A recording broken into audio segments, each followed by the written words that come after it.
নমস্কাৰ মই ঋতুৰাজ টাইমিটৰ দৰ্শকসকলৰ বাবে এই মুহূৰ্তত লৈ আহিছোঁ এটা গুৰুত্বপূৰ্ণ খবৰ।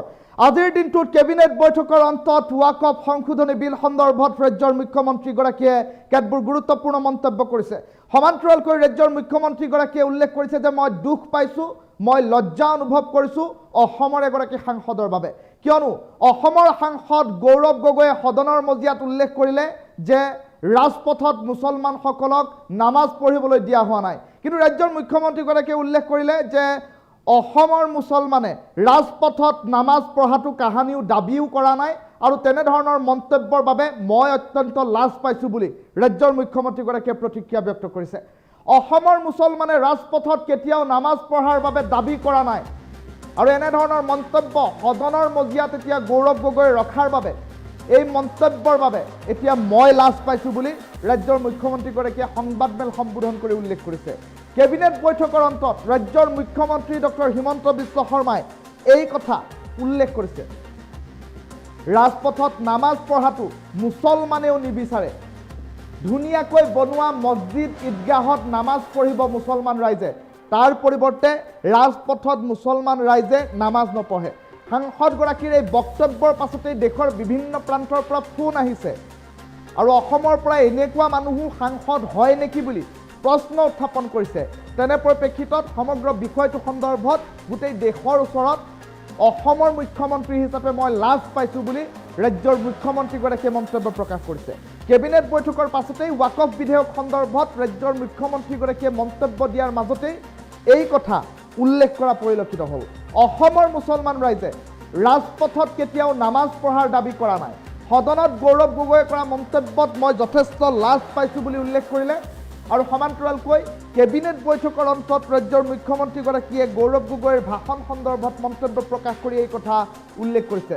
ৱাকফ সংশোধনী বিল গৃহীত হোৱাৰ পাছতেই এতিয়া দেখিবলৈ পোৱা গৈছে দেশৰ প্ৰধানমন্ত্ৰী নৰেন্দ্ৰ মোদীক কৃতজ্ঞতা জ্ঞাপন কৰিছে ৰাজ্যৰ মুখ্যমন্ত্ৰীগৰাকীয়ে আৰু এই ঐতিহাসিক সিদ্ধান্ত বুলি উল্লেখ কৰিছে।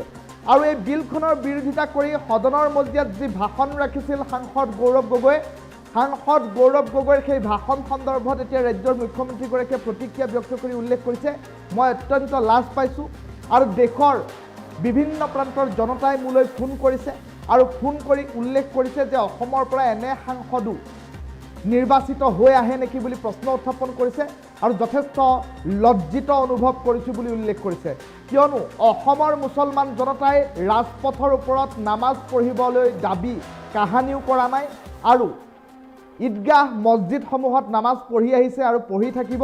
ধুনীয়াকৈ বনোৱা ঈদগাহ, ধুনীয়াকৈ বনোৱা মছজিদত তেওঁলোকে নামাজ আদায় কৰিব, কিন্তু ৰাজপথত কাহানিও নামাজ পঢ়িবৰ বাবে দাবী উত্থাপন কৰা নাই। না ভূত না চুত মন্তব্য সদনৰ মজিয়াত কৰাৰ বাবে এতিয়া লজ্জিত হৈছোঁ বুলি ৰাজ্যৰ মুখ্যমন্ত্ৰীগৰাকীয়ে উল্লেখ কৰিছে। ৰাজ্যৰ মুখ্যমন্ত্ৰী ডক্টৰ হিমন্ত বিশ্ব শৰ্মাই কেবিনেট বৈঠকৰ অন্তত যি সংবাদমেল সম্বোধন কৰিছিল সেই সংবাদমেলত ৰাজ্যৰ মুখ্যমন্ত্ৰীগৰাকীয়ে কি মন্তব্য কৰিছে এই বিষয়টোৰ সন্দৰ্ভত শুনাই লৈছোঁ। ৱাকফ বিল পাছ হৈ গ'ল, প্ৰধানমন্ত্ৰী ডাঙৰীয়াই ঐতিহাসিক কাম কৰি দেখুৱালে, গতিকে ৰাইজৰ আস্থা আছে। খালি মই এটাই দুখ পাইছোঁ যে এই ৱাকফ বিল এমেণ্ডমেণ্টৰ সময়ত অসমৰ এজন সংসদে যি বক্তব্য দাঙি ধৰিলে যে ৰাস্তাতে নামাজ কৰিব দিব লাগে, এজন সংসদে যিটো ক'লে যে স্বাধীনতা সংগ্ৰাম যেন হিন্দু মানুহে কৰাই নাই, এটা বিশেষ কমিউনিটিহে কৰিছিলে, এই যিবিলাক তেখেতে সদনত বক্তব্য দিলে মুখ্যমন্ত্ৰী হিচাপে মই নিজেই লজ্জিত অনুভৱ কৰিছোঁ। অসমৰ মুছলমান মানুহেও নিবিচাৰে ৰাস্তাত নামাজ কৰাটো। ধুনীয়া মছজিদ বনাইছে, তেওঁলোকে মছজিদত নামাজ পঢ়ে। অসমত কোনেও ৰাস্তাত নামাজ নপঢ়ে, যিটো বস্তু মুছলমান মানুহেও বিচৰা নাই, তেওঁ তাতকৈও এক্সট্ৰিমত গ'ল। দ্বিতীয়তে স্বাধীনতা সংগ্ৰাম এনেকুৱা কৰিলে ভাষণত যেন মহাত্মা গান্ধী, গোপীনাথ বৰদলৈয়ে স্বাধীনতা সংগ্ৰাম কৰাই নাছিল।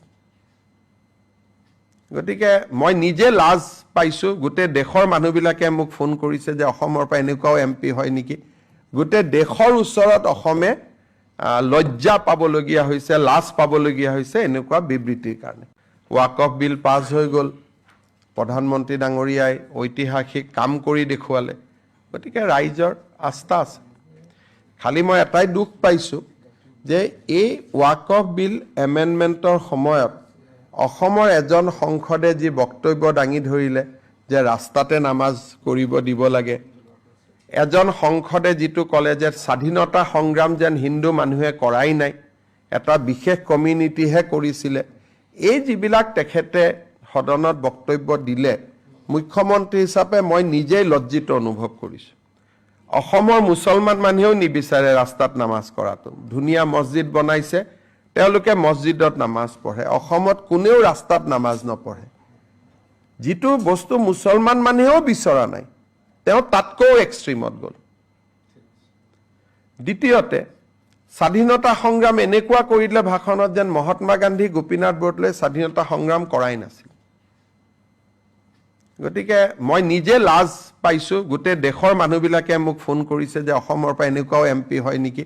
গোটেই দেশৰ ওচৰত অসমে লজ্জা পাবলগীয়া হৈছে, লাজ পাবলগীয়া হৈছে এনেকুৱা বিবৃতিৰ কাৰণে। ৱাকফ বিল পাছ হৈ গ'ল, প্ৰধানমন্ত্ৰী ডাঙৰীয়াই ঐতিহাসিক কাম কৰি দেখুৱালে, গতিকে ৰাইজৰ আস্থা আছে। খালি মই এটাই দুখ পাইছোঁ যে এই ৱাকফ বিল এমেণ্ডমেণ্টৰ সময়ত অসমৰ এজন সংসদে যি বক্তব্য দাঙি ধৰিলে যে ৰাস্তাতে নামাজ কৰিব দিব লাগে, এজন সংসদে যিটো ক'লে যে স্বাধীনতা সংগ্ৰাম যেন হিন্দু মানুহে কৰাই নাই, এটা বিশেষ কমিউনিটিহে কৰিছিলে, এই যিবিলাক তেখেতে সদনত বক্তব্য দিলে, মুখ্যমন্ত্ৰী হিচাপে মই নিজেই লজ্জিত অনুভৱ কৰিছোঁ। অসমৰ মুছলমান মানুহেও নিবিচাৰে ৰাস্তাত নামাজ কৰাটো। ধুনীয়া মছজিদ বনাইছে, তেওঁলোকে মছজিদত নামাজ পঢ়ে। অসমত কোনেও ৰাস্তাত নামাজ নপঢ়ে। যিটো বস্তু মুছলমান মানুহেও বিচৰা নাই, তেওঁ তাতকৈও এক্সট্ৰিমত গ'ল। দ্বিতীয়তে, স্বাধীনতা সংগ্ৰাম এনেকুৱা কৰিলে ভাষণত যেন মহাত্মা গান্ধী, গোপীনাথ বৰদলৈয়ে স্বাধীনতা সংগ্ৰাম কৰাই নাছিল। গতিকে মই নিজে লাজ পাইছোঁ। গোটেই দেশৰ মানুহবিলাকে মোক ফোন কৰিছে যে অসমৰ পৰা এনেকুৱাও MP হয় নেকি। গোটেই দেশৰ ওচৰত অসমে লজ্জা পাবলগীয়া হৈছে, লাজ পাবলগীয়া হৈছে এনেকুৱা বিবৃতিৰ কাৰণে। ৱাকফ বিল পাছ হৈ গ'ল, প্ৰধানমন্ত্ৰী ডাঙৰীয়াই ঐতিহাসিক কাম কৰি দেখুৱালে, গতিকে ৰাইজৰ আস্থা আছে।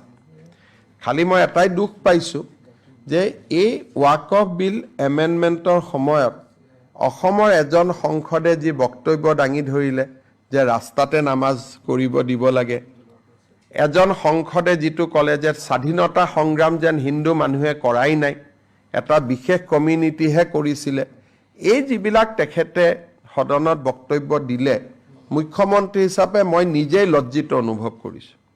অসমৰ মুছলমান মানুহেও নিবিচাৰে ৰাস্তাত নামাজ কৰাটো। ধুনীয়া মছজিদ বনাইছে, তেওঁলোকে মছজিদত নামাজ পঢ়ে। অসমত কোনেও ৰাস্তাত নামাজ নপঢ়ে। যিটো বস্তু মুছলমান মানুহেও বিচৰা নাই, তেওঁ তাতকৈও এক্সট্ৰিমত গ'ল। দ্বিতীয়তে, স্বাধীনতা সংগ্ৰাম এনেকুৱা কৰিলে ভাষণত যেন মহাত্মা গান্ধী, গোপীনাথ বৰদলৈয়ে স্বাধীনতা সংগ্ৰাম কৰাই নাছিল। গতিকে মই নিজে লাজ পাইছোঁ। গোটেই দেশৰ মানুহবিলাকে মোক ফোন কৰিছে যে অসমৰ পৰা এনেকুৱাও MP হয় নেকি। গোটেই দেশৰ ওচৰত অসমে লজ্জা পাবলগীয়া হৈছে, লাজ পাবলগীয়া হৈছে এনেকুৱা বিবৃতিৰ কাৰণে। ৱাকফ বিল পাছ হৈ গ'ল, প্ৰধানমন্ত্ৰী ডাঙৰীয়াই ঐতিহাসিক কাম কৰি দেখুৱালে, গতিকে ৰাইজৰ আস্থা আছে।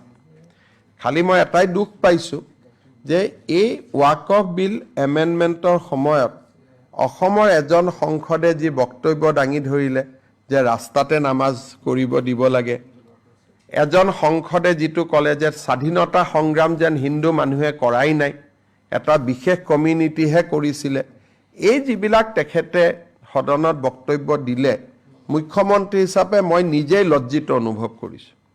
অসমৰ মুছলমান মানুহেও নিবিচাৰে ৰাস্তাত নামাজ কৰাটো। ধুনীয়া মছজিদ বনাইছে, তেওঁলোকে মছজিদত নামাজ পঢ়ে। অসমত কোনেও ৰাস্তাত নামাজ নপঢ়ে। যিটো বস্তু মুছলমান মানুহেও বিচৰা নাই, তেওঁ তাতকৈও এক্সট্ৰিমত গ'ল। দ্বিতীয়তে, স্বাধীনতা সংগ্ৰাম এনেকুৱা কৰিলে ভাষণত যেন মহাত্মা গান্ধী, গোপীনাথ বৰদলৈয়ে স্বাধীনতা সংগ্ৰাম কৰাই নাছিল। গতিকে মই নিজে লাজ পাইছোঁ। গোটেই দেশৰ মানুহবিলাকে মোক ফোন কৰিছে যে অসমৰ পৰা এনেকুৱাও MP হয় নেকি। গোটেই দেশৰ ওচৰত অসমে লজ্জা পাবলগীয়া হৈছে, লাজ পাবলগীয়া হৈছে।